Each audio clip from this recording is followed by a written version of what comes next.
সংকট। যেমন এটা সত্য, তারেক রহমান তো শুধু তারেক রহমান ব্যক্তি না, তিনি একটা প্রতিষ্ঠান, যেহেতু একটা প্রতিষ্ঠানকে রিপ্রেজেন্ট করেন, ফলে ওনার যে কোনো সিদ্ধান্ত এটা দলের সিদ্ধান্ত হওয়া উচিত।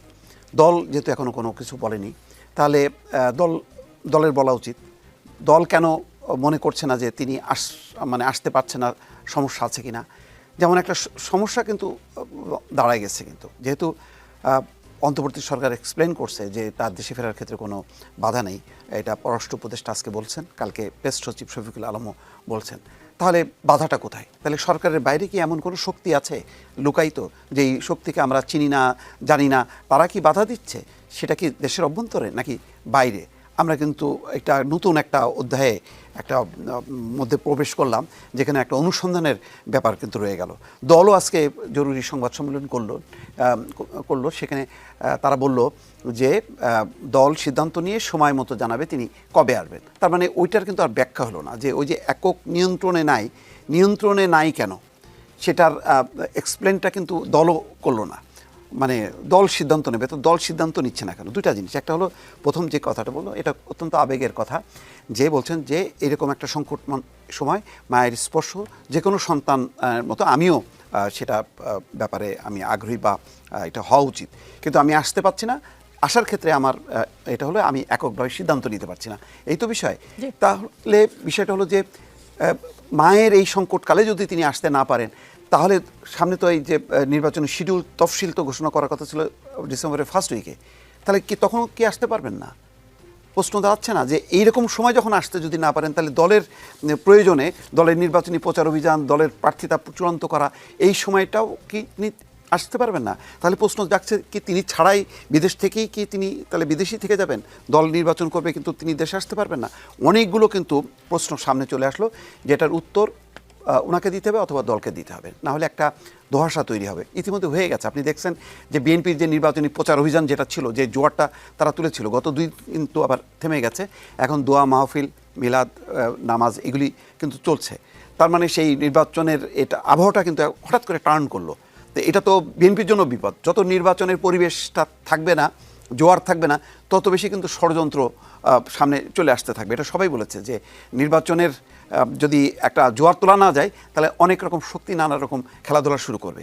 তো পরিবেশটা হঠাৎ করে কিন্তু আমার মনে হচ্ছে ঘোলাটে হয়ে গেল। আব্দুল নূর তুষার, ক্ষমতাচ্যুত প্রধানমন্ত্রী শেখ হাসিনার ছেলে সজীব ওয়াজেদ জয় বিবিসি বাংলাকে দেয়া এক সাক্ষাৎকারে বলেছেন, দুই দলেরই নেতৃত্ব পরিবর্তন করার বিদেশ থেকে একটা খেলা চলছে।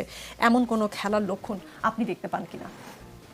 না, আমি সেরকম সরাসরি দেখতে পাই না, এই কারণে যে দলের নেতৃত্ব আসলে বিদেশ থেকে কেউ চাপিয়ে দিতে পারে না। একটা দল যদি জনগণের সাথে সম্পৃক্ত থাকে এবং জনসমর্থন তার পেছনে থাকে, তাহলে জনগণ যাকে নেতা হিসেবে নিতে চাইবে সেই কিন্তু নেতা হবে। আমরা কিন্তু এর আগেও দেখেছি, যখন আওয়ামী লীগ রাজনৈতিক দল হিসেবে সক্রিয় ছিল, তখনও এরকম চেষ্টা হয়েছিল, কিন্তু দলের নেতা নেত্রীরা এবং দলের যারা কর্মী, তারা একটা নির্দিষ্ট নেতৃত্ব বা নির্দিষ্ট জায়গাতে তাদের আস্থা রেখেছিলেন। একই রকম বিষয় কিন্তু আমরা বিএনপির বেলাও দেখেছি। আপনি তখন হয়তো অনেক ছোট্ট, আমি জানি না, যখন সাত্তার সাহেব প্রেসিডেন্ট পদ থেকে অপসারিত হলেন, তখন আমাদের মিরপুরে বিউটি সিনেমা হলে একটা সভা করে বিএনপির একটা অংশ দলের নেতৃত্ব পরিবর্তন করতে চাইলেও নতুন বিএনপি তৈরি করেছিল, কিন্তু শেষ পর্যন্ত সেই সময় কিন্তু বেগম খালেদা জিয়া দলের দায়িত্ব নিতে তিনি বাধ্য হন, এবং ওই সময় কিন্তু জনগণ বেছে নিয়েছে যে কে নেতা হবে, কে নেত্রী হবে, এবং শেষ পর্যন্ত বিএনপির মূলধারায় টিকে গিয়েছে। এরপরেও কিন্তু আপনি দেখবেন আওয়ামী লীগ এবং বিএনপির বিভিন্ন সময়, যেহেতু বড় দল, সেখানে নেতৃত্বকে চ্যালেঞ্জের মুখোমুখি হতে হয়েছে, কিন্তু দলের সদস্যবৃন্দ, সাধারণ সদস্য যারা, তারা এবং জনগণ, এই দুই পক্ষ যাকে নেতা হিসেবে চায়, শেষ পর্যন্ত তিনিই নেতা হিসেবে থাকতে পারেন। ফলে যদি কোনো বিদেশিরা এই চেষ্টাটা করেন, তাহলে আমি বলবো বিদেশিরা অতীত বিভিন্ন দেশে এই কাজ করতে গিয়ে ব্যর্থ হয়েছেন, এইখানেও ব্যর্থ হবেন, কিন্তু মাঝখানে জনগণকে অনেক খেসারত দিতে হবে।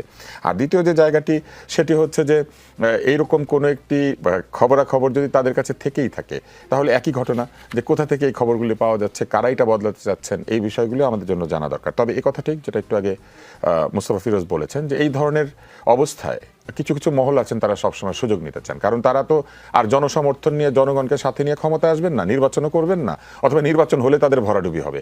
সুতরাং তারা চান যতভাবে পারা যায় নানান রকম কলা কৌশল করে ক্ষমতাকে দীর্ঘায়িত করতে, অথবা নিজেরা ক্ষমতার ভাগ পেতে। এই বিষয়টা কিন্তু আমরা আগেও দেখেছি, বাংলাদেশের রাজনীতিতে চেষ্টা হয়েছে, এবং এই চেষ্টা যারা করেছিলেন তারাই সবচেয়ে নিরাপদে আছেন কিন্তু সবসময়। আপনি লক্ষ্য করবেন যে বিভিন্ন সময় সরকার বদল হয়েছে, কিন্তু যারাই চেষ্টাগুলি করেছেন তারা আবার দেখা যায় সরকার বদল হলে বিভিন্ন জায়গায় উঠে পড়েন, নানান রকম ভাবে সমঝোতা করে ফেলেন, অথবা বিদেশে কোথাও চলে যান, সেখানে নিরাপদে থাকেন। তাদের খুব একটা কিন্তু ক্ষয়ক্ষতি হয় নাই কখনো, ফলে তারা ভালোই আছেন। ফলে তারা যদি ওরকম চেষ্টা এখনো করেন, করতে পারেন, এটা খুব অস্বাভাবিক কিছু না। তারা ভবিষ্যতে ভালো থাকবেন। ব্যারিস্টার রুমিন ফারহানা, তারেক রহমানের পোস্টের শেষ লাইন, রাজনৈতিক বাস্তবতার এই পরিস্থিতি প্রত্যাশিত পর্যায়ে উপনীত হওয়া মাত্রই স্বদেশ প্রত্যাবর্তনে আমার সুদীর্ঘ উদ্বিগ্ন প্রতীক্ষার অবসান ঘটবে বলেই আমাদের পরিবার আশাবাদী।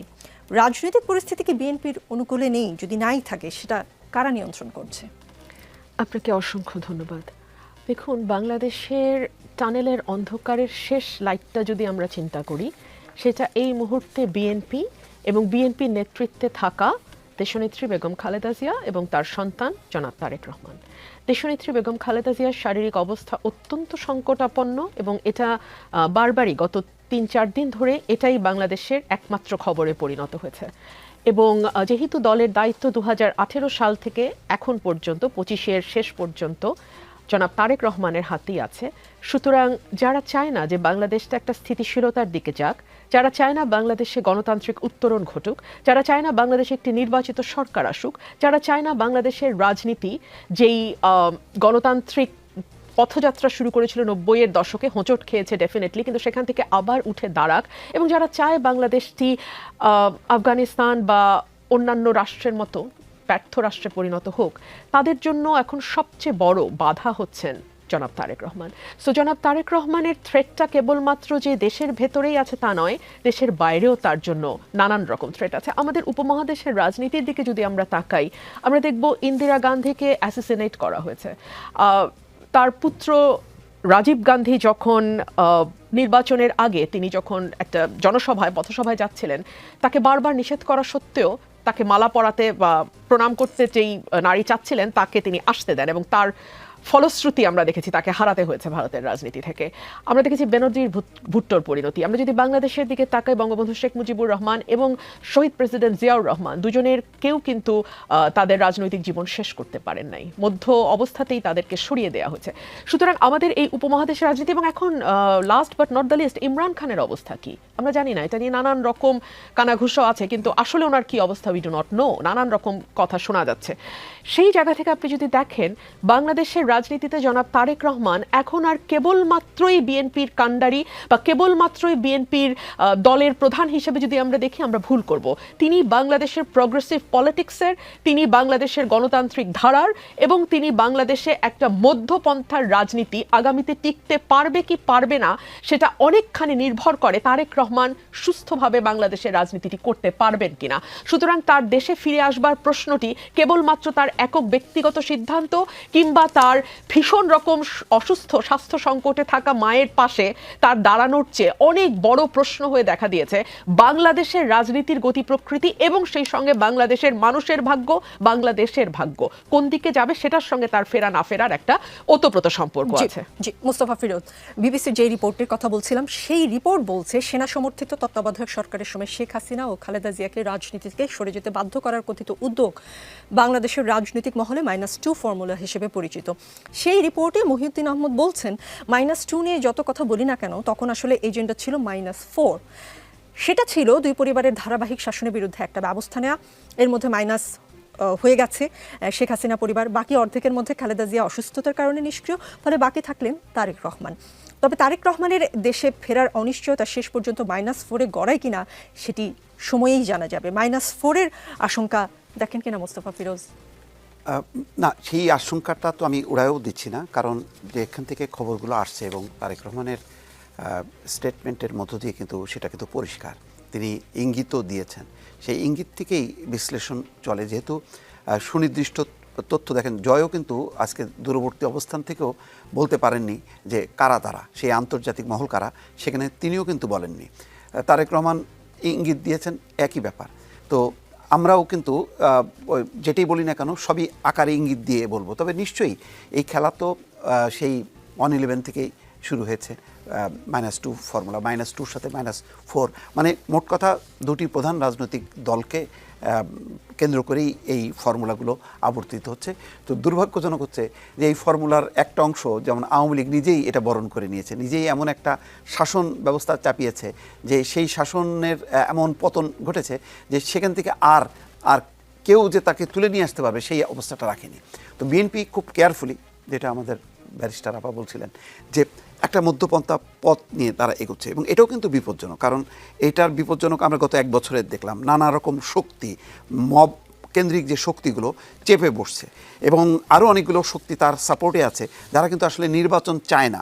যখনই নির্বাচন চাইবে না, যখনই মনে করা হবে যে সংস্কার চলতে থাকুক, এটা হোক ওটা হোক, তখনই বুঝবেন যে এখানে কিন্তু আছে, যদি কিন্তু আছে। কারণ যখন নির্বাচিত সরকার রান করতে থাকে তখন কিন্তু ষড়যন্ত্র কিন্তু দূরে সরে যায়, আর যখন নাকি নির্বাচন থাকে না তখন ষড়যন্ত্র চেপে বসে। সুতরাং যেই ধারাবাহিকতাটা শুরু হয়েছিল সেই 11-এর সময় থেকে, সেটা যে শেষ হয়ে গেছে এটা আমরা কোনোভাবেই বলতে পারি না। আবার নতুন করে আসলো আলোচনায় জয়ের এক বক্তব্যে আর তারেক রহমানের সর্বশেষ বক্তব্যে। কারণ দেখেন, এরকম বক্তব্য দেওয়ার পর আজকে যখন কি জরুরি সংবাদ সম্মেলন ডাকলো বিএনপি, তখন আমি ভাবছিলাম যে তারেক রহমানের ওই ফেসবুক স্ট্যাটাস নিয়ে যে ধূম্রজাল তৈরি হয়েছে, যে কিসের জন্য তিনি আসতে পারছেন না, মানে কোন কারা নিয়ন্ত্রণ করছে, কারা বাধা দিচ্ছে, একদম পরিষ্কার কথা যে তারেক রহমান যেটা বলতে চেয়েছেন, আমি যেটা বুঝি যে দেশে আসতে তাকে বাধা দেয়া হচ্ছে, দেশে ফিরলে তার জীবন হুমকির সম্মুখীন। তাহলে নিশ্চয়ই এমন কোনো গোষ্ঠী কথা তিনি চিন্তা করেন বা জানেন, তার কাছে তথ্য আছে। তো সেটার ব্যাপারে আজকে বিএনপি যদি পরিষ্কার করে খোলাসা করে বলতো তাহলে আমরা বুঝতাম, কিন্তু বিএনপিও কিন্তু আজকে বলেনি। ফলে আবারও কিন্তু সেই নির্বাচন আবার শিডিউলও পিছিয়ে গেল 1 সপ্তাহ। সব মিলিয়ে কিন্তু নির্বাচনটা যেভাবে জোয়ারটা উঠলো, হঠাৎ করে কিন্তু আস্তে আস্তে কিন্তু এখন থেমে যাচ্ছে। এটা আমি মনে করি যে গণতন্ত্রের জন্য একটা বিপদ, এবং ষড়যন্ত্রকারীরা আস্তে আস্তে হয়তো এটার সূত্র ধরে বা এই পথ ধরে আস্তে আস্তে এগোতে থাকবে। আমরা হয়তো আর কিছুদিনের মধ্যে সেই বিষয়টা পরিষ্কারভাবে আরো হয়তো দেখতে পারবো। হবে। জি, আব্দুল নূর তুষার, বিবিসির ওই রিপোর্টে বিএনপির কিছু সূত্র বলছে যে তারেক রহমানের ফেরার বিষয়ে প্রভাবশালী কয়েকটি দেশের আপত্তির বিষয়টি কাজ করে থাকতে পারে। তবে কোন দেশ, কেন, কিভাবে তাদের এই আপত্তির কথা জানিয়েছে তা সূত্রগুলো নিশ্চিত করতে পারেনি। রাজনৈতিক বিশ্লেষক মহিউদ্দিন আহমদ বলেছেন যে ফেসবুকে তারেক রহমান যা বলেছেন তাতে মনে হয় দেশে আসার বিষয়টি তার নিজের উপর নির্ভর করেনি এবং আরও অনেক ফ্যাক্টর আছে যার উপর তার নিয়ন্ত্রণ নেই। উইকিলিক্সের ফাঁস হওয়া প্রতিবেদনে তারেক রহমানের বিষয়ে যুক্তরাষ্ট্রের আপত্তির বিষয়টি সামনে এসেছিল এবং যে যাই বলুন না কেন, ভারত ও যুক্তরাষ্ট্রের নীতির পরিবর্তন না হলে তারেক রহমান দেশে ফিরবেন কোন ভরসায়? বাংলাদেশের রাজনীতি অনেকটাই নির্ভর করে ভারত ও যুক্তরাষ্ট্রের চাওয়ার উপরে। মহিউদ্দিন আহমদ বলেছেন 1/11-এর সময় কিছু ব্যাপার ছিল, তারেক রহমান এক ধরনের মুচলেকা দিয়ে দিয়েছিলেন। খালেদা জিয়াও বলেছিলেন যে তারেক লন্ডনে পড়ালেখা করবেন, রাজনীতি করবে না।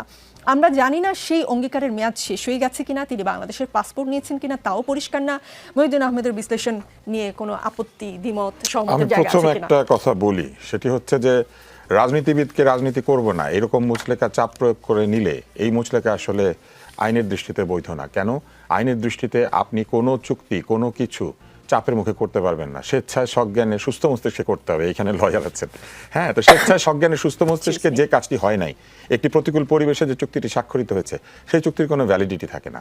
সেই চুক্তি যে কোনো সময় আসলে রাজনীতির প্রয়োজনে এবং দেশের প্রয়োজনে এটা কিন্তু উপেক্ষা করা সম্ভব। এবং মানুষের যদি চাহিদা হয়, একটা মজার বিষয় বলি, দেখবেন এই সরকার যা কিছু করছে বলছে জনগণের অভিপ্রায়।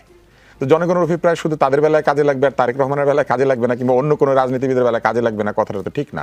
জনগণ যদি অভিপ্রায় করে তাহলে এই মুচলেখার কোনো অর্থ নাই।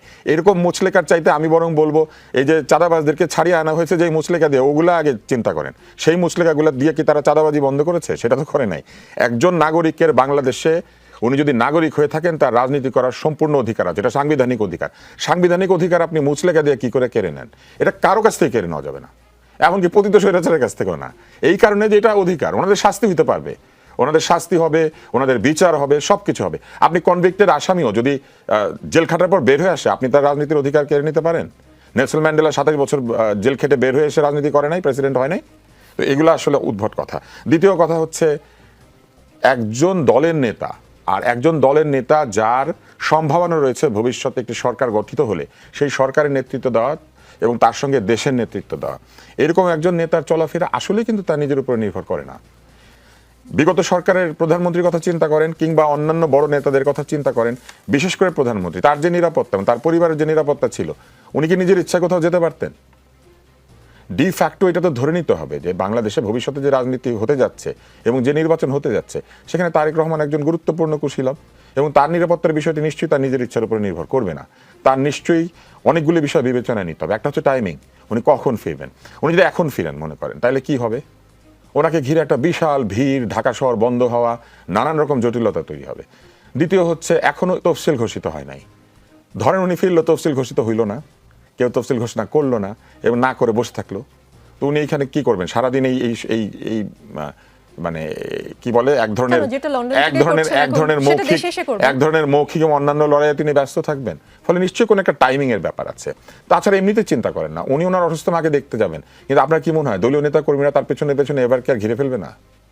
উনি বের হওয়ার সময় একটা ভিড়ের মধ্যে দিয়ে বেরোতে হবে, ঢোকার সময় একটা ভিড়ের মধ্যে দিয়ে ঢুকতে হবে।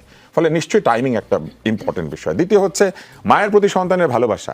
এইটা নিয়ে প্রশ্ন করার কোনো সুযোগ আমাদের কারো নাই। মা সন্তানের যে ভালোবাসা, সেটা তাদের দুইজনের। এটা কি সম্ভব যে মাকে তার সন্তানের চাইতে অন্য কেউ ভালোবাসবে? তার দলের লোকেরা, দেশের অন্য লোকেরা, বিরোধী দলের লোকেরা, ফেসবুকে যারা সমালোচনা করে তারা? ডেফিনেটলি উনি যদি ফিরে না আসে তাহলে নিশ্চয়ই সেরকম ভ্যালিড রিজন আছে।